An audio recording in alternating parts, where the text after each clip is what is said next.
Hi everyone, welcome back to my channel. So today I thought I'd do a more in-depth video about my IVF journey so far. I'm a bit more prepared this time. I thought I would write some things down so I don't forget how everything went, and I thought I'd do my makeup on the way as well. So yeah, let's get started. I'm testing out Mecca Max Life Proof foundation in shade 260. I already wear this foundation, but they have reformulated it and it's a different formula now and different packaging and expanded the shade range. So I have no idea if this shade's going to be any good for me. So yeah, we'll see. They've just renamed them differently. They used to be shade 5 and now this is 260. So I got a sample today so I can try it out and see how that goes. I'm not going to bother with the primer. We're not really going anywhere. I've got Tayflat on. That's about it really. So Max and I have been trying for a whole year. We're doing all the necessary things, tracking ovulation, everything that you need to be doing to have sex at a certain time of the month. Oh my god, what the hell? This is so dark. I mean, it looks good on camera, but in my mirror, oh god.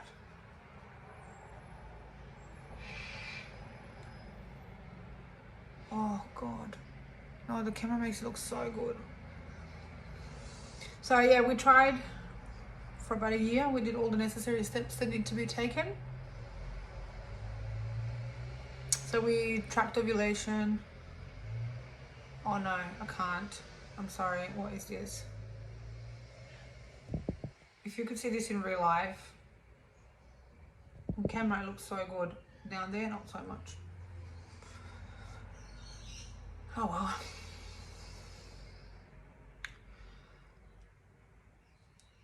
well. Now we'll keep going. So we did everything right. Tracked ovulation, had sex at the right time, blah blah blah blah. I even did the old wives' tales where like you have your hair legs up and all that sort of thing. Of course, it has not worked. Somebody my age has like 5% chance every month to get pregnant naturally. So that's not much, is it? So then in June, we saw our fertility specialist. We got a referral from our GP. I basically decided on a clinic that I wanted to see because they were a lot cheaper than everywhere else that I've found, and they are heavily government funded and subsidized by Medicare, which is what we have access to here in Australia. So I researched what clinics are government funded or subsidized, and then I looked at all the doctors that I have available at that particular clinic, and then I picked a doctor that had the best reviews. So that's how I decided on my fertility doctor. Oh god. Yeah, so that's how that happened. We got a referral from our GP, and when we saw the doctor in June. Now when we saw the doctor, that was in June I said, yes. That was in face-to-face, and then she gave us a whole bunch of tests to do. So you obviously, once you go in and say you have fertility issues, you can't get pregnant, they'll give you tests to do, which is of course expected. So basically, the first test was a blood test for me, which was like the referral form was like this big. They test everything from like AIDS to your thyroid function to everything. And one of those tests, which is not covered by Medicare, was a AMH, which is like a egg count test that I had to pay for, but that was fine. Another test I had to do was a blood test to determine if I'm a carrier of genetic diseases.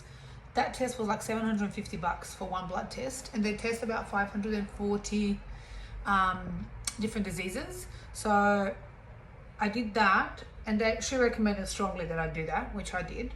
And she said to me that if I'm not a carrier of anything, then Max doesn't have to do the test. If I am a carrier of something, Max will have to do the test as well to make sure that we're not carriers of the same thing. If we are, then that's a problem. But if we're not, it's good. Came back negative. I was not carried out to anything, so that was okay. And then another test I had to do was a HYCOSY test, which is basically like I want to say tube flush. That's how it is.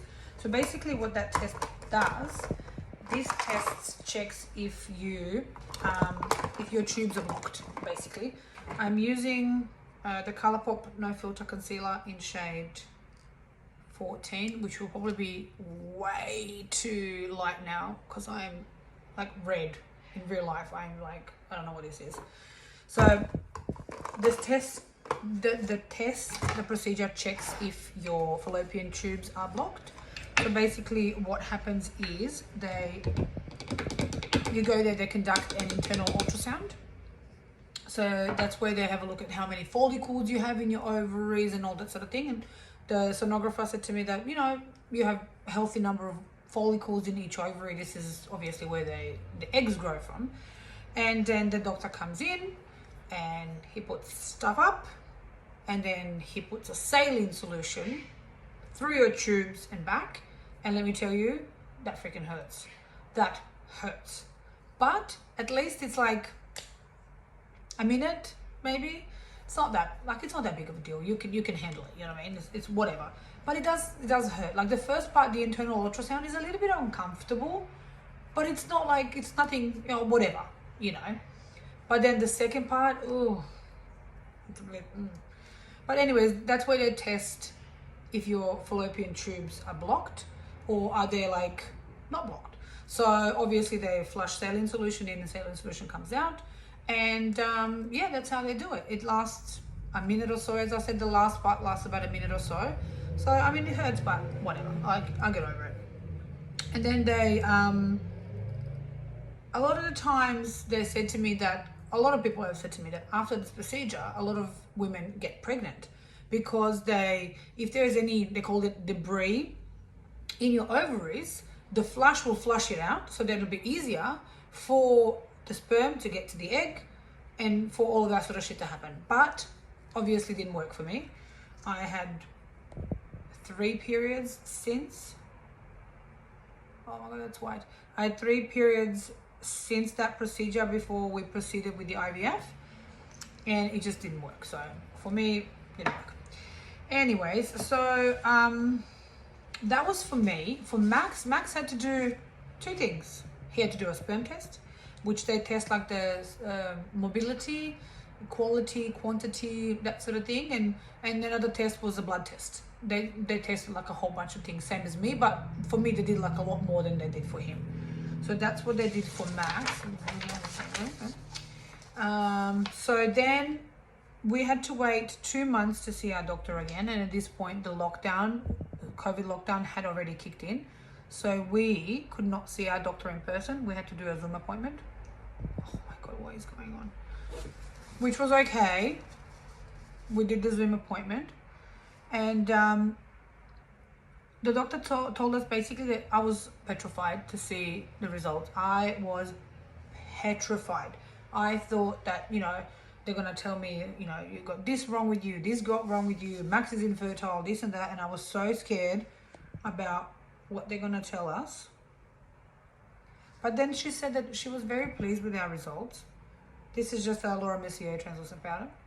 She was very pleased with our results and that nothing is wrong with us except our low egg count for me, which obviously I already knew was coming because let's face it, I am going to be 40 in a month.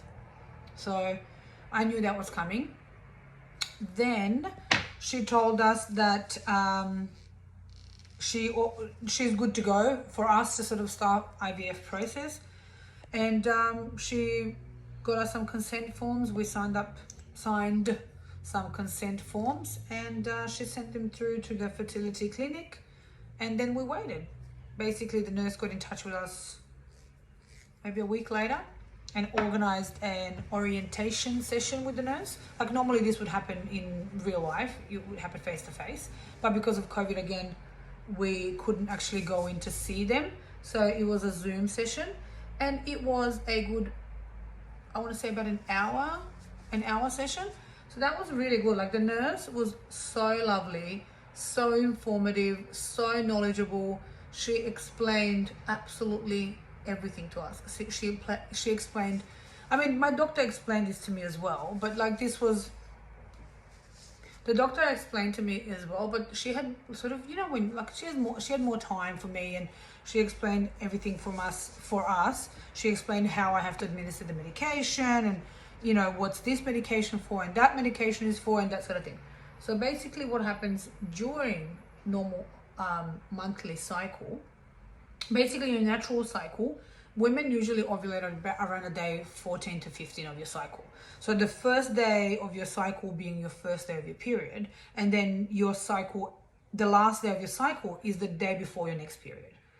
And like normally cycles are like 26 to 32 days. That's sort of anywhere in that range is kind of normal. But you know, if your period is 24-day cycle, that's normal for you. So that's fine. I'm normally about 27, 28 days sort of every cycle. So, but basically what happens is when you ovulate during your normal cycle, one follicle makes one egg and that gets released. So basically what happens, and I have 5% chance of that egg being fertilized every month, which is not a lot, right? So then what happens with IVF, they stimulate the follicles to each grow an egg. And then with the drugs and medications that they give you, they suppress your natural sort of, how do I explain? They suppress your natural urge to ovulate until those eggs are ready. So they're stimulating all of those follicles, giving you all these hormones for all of those follicles to each grow an egg. And then when they're about to be ready, they give you a trigger shot, and that triggers your body's ovulation process, right? So that's what happens. So, but for example, it doesn't mean that because you, let's say, have 15 follicles in your 2 ovaries, doesn't mean that you're going to have 15 eggs. Some might be duds, some might be immature, you know, so you don't know kind of what's going to happen until they actually take those eggs out and they get fertilized. So then what happens is they take the eggs, they separate the mature eggs, and then basically what they do is your partner goes in the same day, they give a sample of sperm, the sperm basically gets poured over the eggs. I don't know exactly how it works, and then they do their thing. So then what happens is whatever survives 5 days is called a blastocyst. So whatever survives 5 days and they're not abnormal, they're fine embryos, they have multiplying cells which are multiplied to the number they need to be multiplied, whatever, they're fine, then that gets transferred back into your body. So at that point, that's an embryo. It's no longer an egg. Once it's fertilized, it becomes an embryo, and then after 5 days, it becomes a blastocyst, and then that can be put back into your body. So what happens then is if you are having, sorry, let me just look for my eyebrow pencil, which is here. Again, my favorite Mac Max. So if you are having actually, I might use a bit of this. I've got a Mecca Max Brow Guru Super Soap. I'll say that quick 5 times. Brow Guru Super Soap. Let's just see. I've got one of those things and I just bent it. That's interesting. So if, for example, you are feeling fine after your egg retrieval, then whatever survives 5 days, you can get transferred. Obviously, my clinic doesn't transfer more than 1 embryo for people under 35. People over 35, I'm not going to use this, I don't really know. People over 45, people over 35, I'm not actually sure what they do, whether they transfer more than 1 embryo. But if you're feeling fine and it's all good to go, they'll call you, you come in, they'll transfer an embryo. They said to me that procedure is like 5 minutes. And then you have the dreaded 2-week wait. So then you have to wait 2 weeks to see if that egg has attached into your uterus. So in 2 weeks time, you're either going to get a positive pregnancy test or you're going to get your periods. One or the other.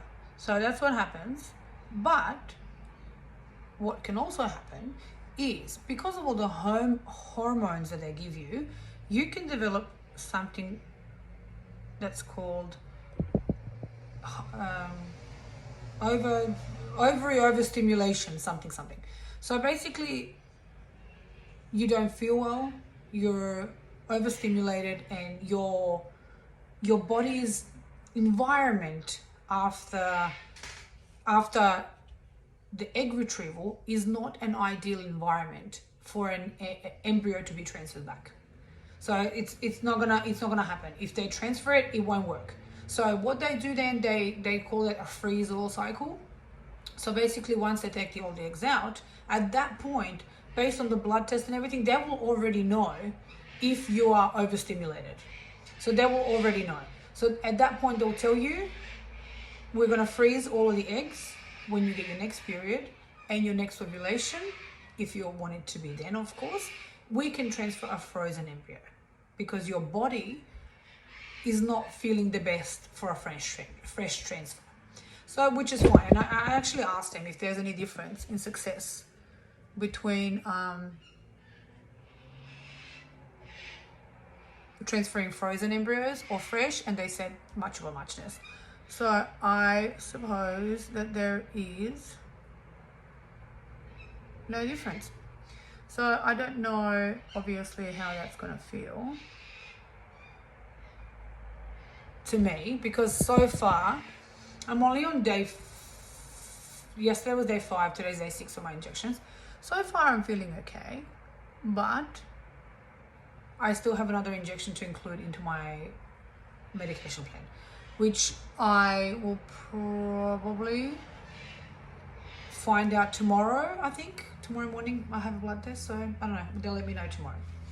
So basically then the nurse, explained to me, back to the orientation session, she explained to me how the medication works and what I'm using and what, how you can inject this and where you store this and all that sort of thing.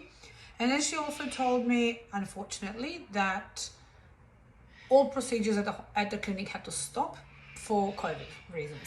Basically, my clinic is a part of a public hospital, and at that point, that hospital had something like 40 ambulances a day with COVID patients alone. The hospital services a very large area, so they had lots and lots of COVID patients, and all the resources that they had at the clinic, like the anesthetists, the nurses, and the theaters and all that sort of thing, had to go to help the hospital fight COVID.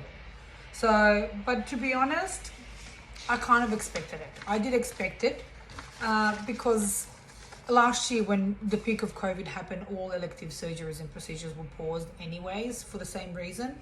So I was kind of expecting it, but I was hoping it wasn't going to happen. But it did, and she said that she's not sure how long they will have to pause for, whether it will be...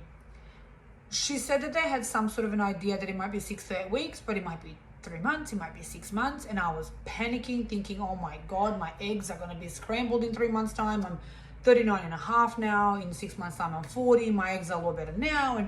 And the nurse actually really put me at ease, and she said that they had a report just come through from a gynecological reproductive something conference from Europe, and they said even pausing for like 3 to 4 months, it didn't make any big impact on the quality of eggs in somebody my age. So that kind of made me feel a little bit at ease.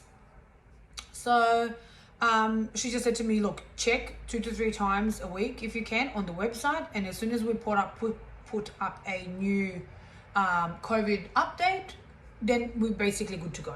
So I said, perfect, that's what I'll do.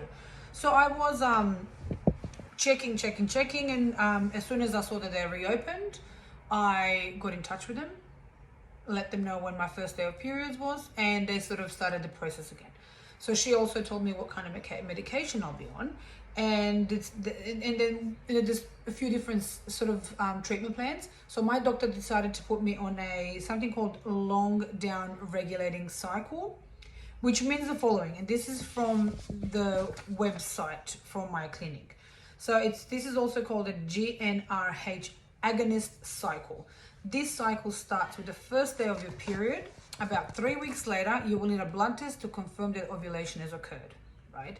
So then when this is confirmed, you either start the Cineral nasal spray, which is what I'm on, or these injections. And basically what happens is they temporarily turn off your own LH and FSH secretion.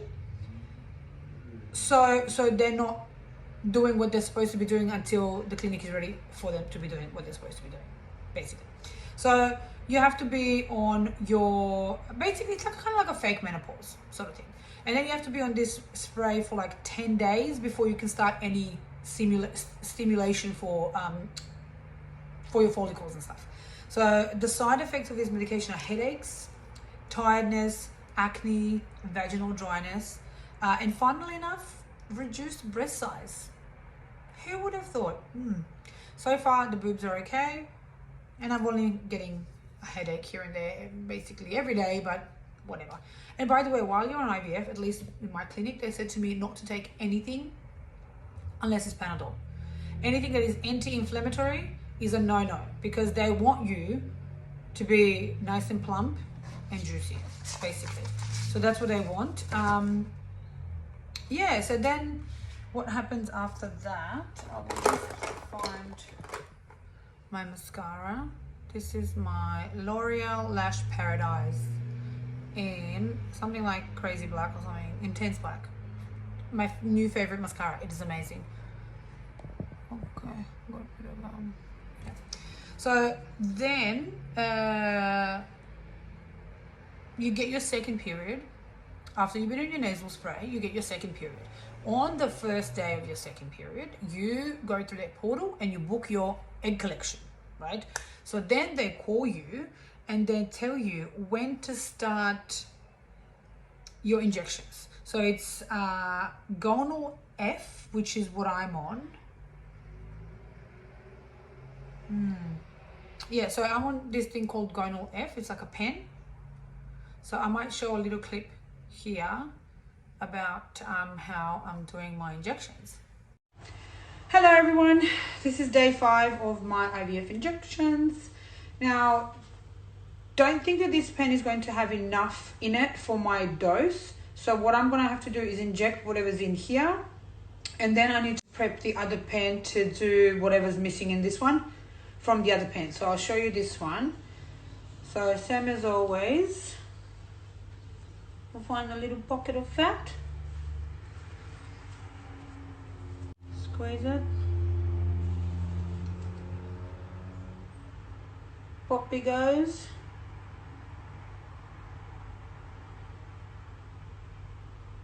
Five seconds, out, pull out. Now, it says here 37.5 means that there was 37.5 units missing for my dose. So I'm going to prep the other pen and set it to this dose so I can get the dose that I need. Be back. So this is my second pen. Unfortunately today I have to do 2 because it wasn't enough. So I set the dose to whatever I was missing on the other pen, which is 37.5, and I've got to go again. Squeeze that. Ooh, 1, 2, 3, 4, 5. That was a bit stingier. This one, maybe I hit a blood vessel or something. Done. That was it. Wasn't too bad. That goes on top. That goes on top. That gets unscrewed. Got a lid. Pop that back on. Goes back in the box. I've got a sharps container. My needles go in there. Actually, I think I'll dispose of the pen in there too. And there you go. It wasn't that scary, to be honest. As I said before, I watched some lady, I call her lady, she's my age. I watched this girl give herself the injections on Instagram, and to be honest, it made me feel a little bit better about it. So it's just like a tiny needle, like maybe that big, really, really, really thin. And because I have a little bit of fat down there, it was just easy to sort of poke yourself and you don't even feel it. I guess that if you were, I put my mascara on off camera by the way. So I guess if you're maybe super lean and trim in your stomach area, it might hurt a little bit more, but for me, it just doesn't hurt at all. There is another injection that I'm gonna have to include, which is a proper syringe, like a big needle syringe, but I don't know when, and I guess they'll tell me. But another thing I forgot to mention is, originally when I started the process, being vaccinated against COVID was strongly advised, but when they came back from their break, it was a mandatory vaccination to continue with the process. But thankfully I had already gotten vaccinated, so when they first told me that I have to postpone all treatment, I literally booked my vaccination the same day. I booked it, I went 2 days later, 3 weeks later I had my second dose, so I was ready to go. Because if I had waited, I would have had to now have 1 dose, wait 3 weeks, get another dose, and then wait another 2 weeks before you can start treatment. So I would have been delayed by at least 5 weeks. Plus then you have to wait, based on your cycle, you gotta wait for your periods and all this sort of thing. So I was so thankful that I had already had my vaccinations done and I was past the 2 weeks waiting period and I was sort of good to go. So yeah, but those Golden injections are not too bad. I keep them in the fridge. I have about 5 boxes of those. Whether I get to use all of them or not, I'm not really sure. But the side effects of those are tiredness, headaches, bloated abdomen, breast tenderness, some nausea and emotional ups and downs, and also like sore at the site of the injections. I'm going to use the Cheek Leaders pack from Benefit. I'm just going to use Hoola. I might as well use this blush. Let's see how we go. I haven't used Hoola for ages, but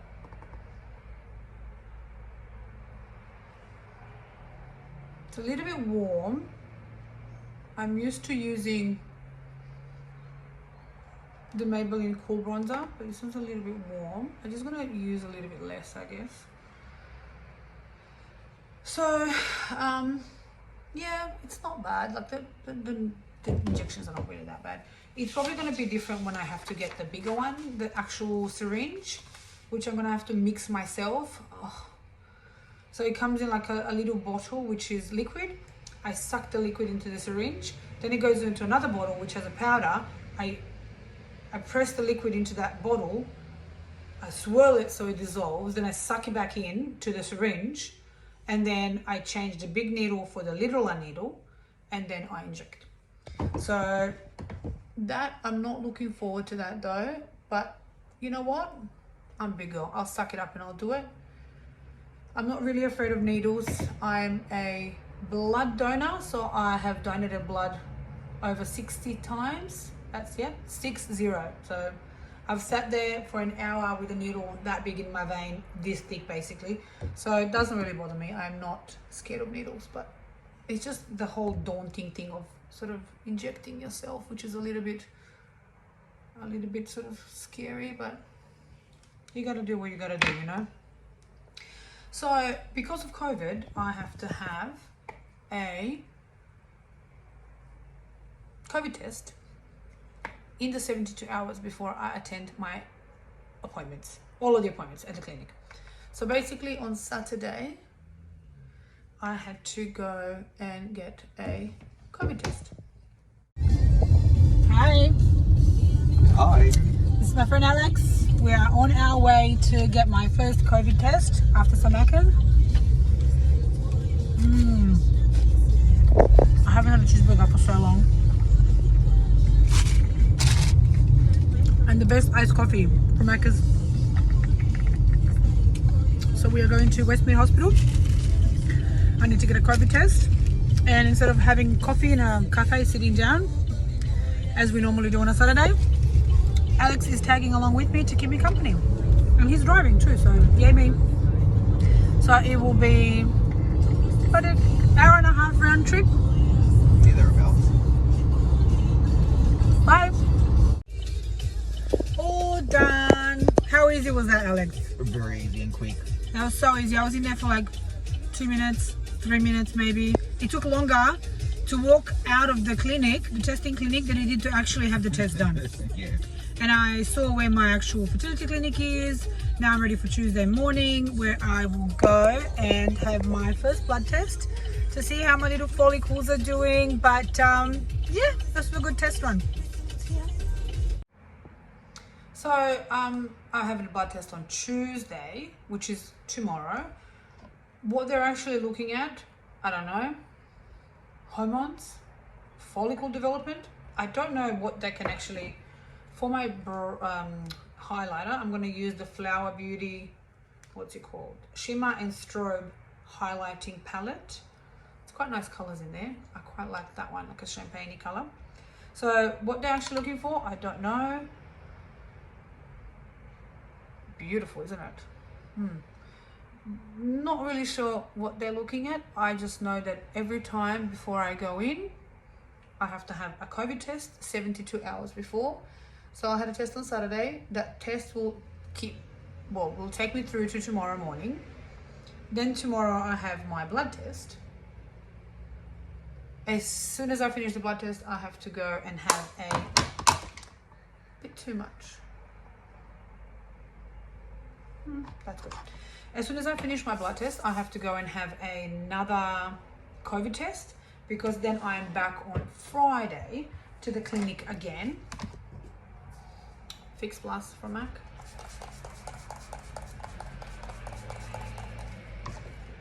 So I have another COVID test on tomorrow after my blood test. Then I'm back on Friday to have a blood test and an internal ultrasound. And then after that ultrasound, I have to go and get another COVID test, because then I have to go back in on Monday next week. Projected date for egg retrieval is probably Monday or Tuesday next week. So yeah, it's all happening now. Like tomorrow, I'm presuming that they will tell me when I have to include my next injection, whether they're gonna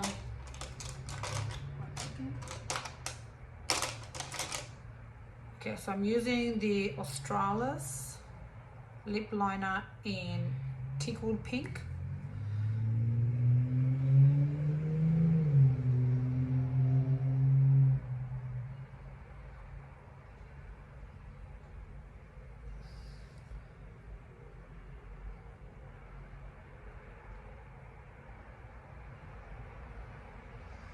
So yeah, tomorrow they'll let me know, I guess, when I need to start the other injections. Maybe tomorrow night, maybe Wednesday night, because I presume I'm going to have at least 4 or 5 of those. And if my projected egg retrieval is on Monday, tomorrow's Tuesday already. So, and then on Friday I have to go in again for another blood test and an internal ultrasound, so they can see how my follicles are going, what's growing, what's not growing. And then they'll tell me when to take a trigger shot, which is an injection that you have to put in 36 hours before you ovulate. So basically, if my projected egg retrieval is on Monday, they'll tell me to take it at Saturday night, and then 36 hours later, I go in for egg retrieval, everything's ready, good to go. So yeah, basically that's it. Well, that's a bit bright.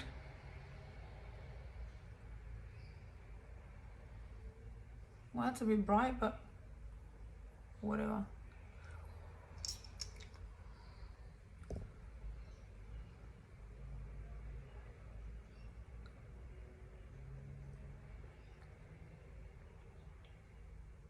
This is the NYX Liquid Suede Cream Lipstick in Tea and Cookies, possibly 09. I mean, it's not bad. It's not really going anywhere, so who cares? And that's it. So tomorrow I will know more. I'll do another video, obviously. Maybe not tomorrow, maybe after Friday, because I'll have more stuff to tell you. And yeah, it's all happening. So I'm nervous. You know, you hear stories about all this being for nothing, and there's no viable embryos, and all your eggs are duds and scrambled and whatever. So I mean, I'm trying to stay positive and relaxed and like not stress too much about it, but it's plays on your mind. So hopefully it's all going to be okay. Until next time, guys. Bye.